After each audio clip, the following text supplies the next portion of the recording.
twahoze dutuye mu isi aho ubuzima bwari rireniya cyangwa se bwari bugororotse. Umuntu akaba abizi ko niba abayeho akaba ashobora guhinga, agatungwa no guhinga, niba yarize akaba ashobora gutungwa n'amafaranga ahembwa buri kwezi bitewe na ofisi akoramo. Niba ari umucuruzi akaba azi ko agomba gutungwa n'inyungu gusa. Wa muntu utarize akaba azi ko niba atari umuhinzi, atari umucuruzi, ubwo hari ubuzima bwe buhari bwari bumugenewe. Ibyo bivuze ko twadutuye mu buzima bugororotswe kandi buzi. Uyu munsi wa none isi twadutuyemo kera ntabwo ari dutuyemo uyu munsi. Uyu munsi dutuye mu isi aho icyuzi cyose gishobora kugufasha mu buryo bwo kwinjiza amafaranga. Ndavuga iki? Uyu munsi urabana no kuri interineti bakambara ubusa mu rwego kugira ngo binjije amafaranga. Urabona umuntu uzi gutukana aratukana ku karubanda kugira ngo yinjize amafaranga. Buri kintu cyose uzi gukora uyu munsi kikwinjiriza amafaranga, nyamara kidashingiye kuri training runaka ufite.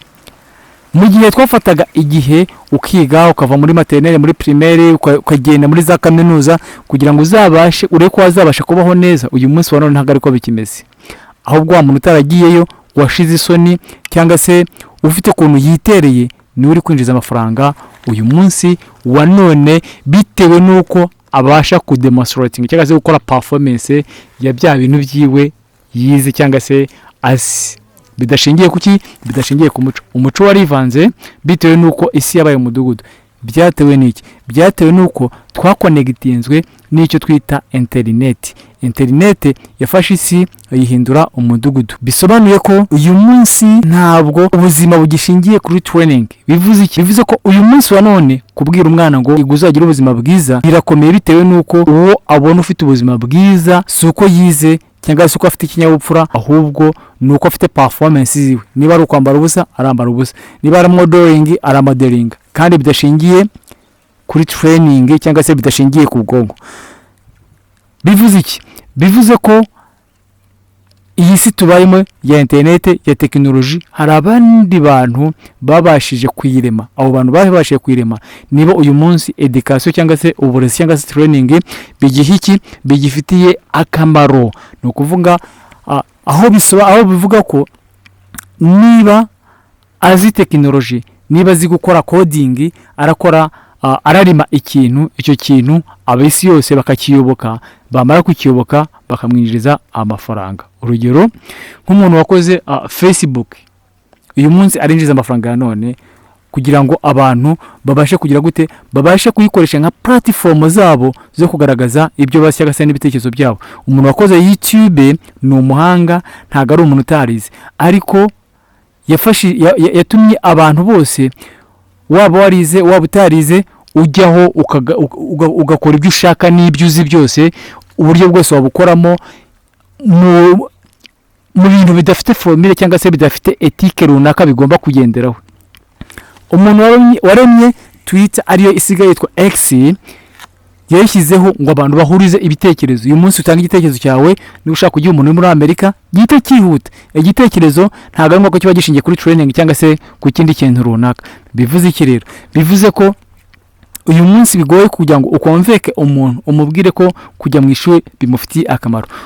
Ikindi cy'ingenzi nuko uyu munsi kugira ngo utange garanti yuko Afrika izigera itera imbere birakomeye, mu gihe abana batazakora iyo training ya education, cyangwa se nta n'uhari wo kuba training, nta n'umuntu uhari wo kubumvisha ko iyo training ifite akamaro, cyane ko babona ko n'ababasarawundinze cyangwa se abaturanyi babo bashobora kuba barizwe amashuri nta kintu ari kubamarira. Bivuze ko Afrika ikeneye kugira indi mitekerereze, igakora recovery, igakora startup, igakora restart, apana guhera ku by'abandi bagezeho, ahubwo gutangira ibyayo runaka. Iyo tugiye mu gihe muri age de pierre cyangwa se muri stone age, tubona ko abantu bose bashaka gukora ibikoresho byabo mu mabuye. Abanyafrika bari baraho ngaho, ariko abandi barabadepasa batangira kuvumbura ibintu bishyashya. Aho kugira ngo abanyafrika bakomeze ubuvumbuzi bwabo, bagira gute? Badabuta ubuvumbuzi bw'abandi. Ese wowe uyu munsi wa none urabona hari umwana mu myaka 10, 20 uzabwira ngo naje ku ishuri ibintu bikomeza gutya akakwemerera?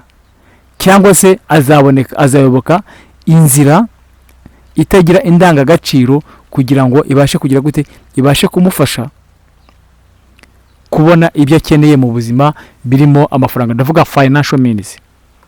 Cyokora ndaho bishobokera ku mubyeyi uzatekereza kare, byibura umwana wawe akazagira imyaka 10 hari aho umaze kugira gute, umaze kumugeza mu rwego rw'imitekerereze, byibura akazajya 15 agatangira kukunanira cyangwa se kuba yabasha gutangira gutekereza kwihitiramo muri myaka ya 15 ari umwana wangije secondaire cyangwa se wageze no muri kaminuza.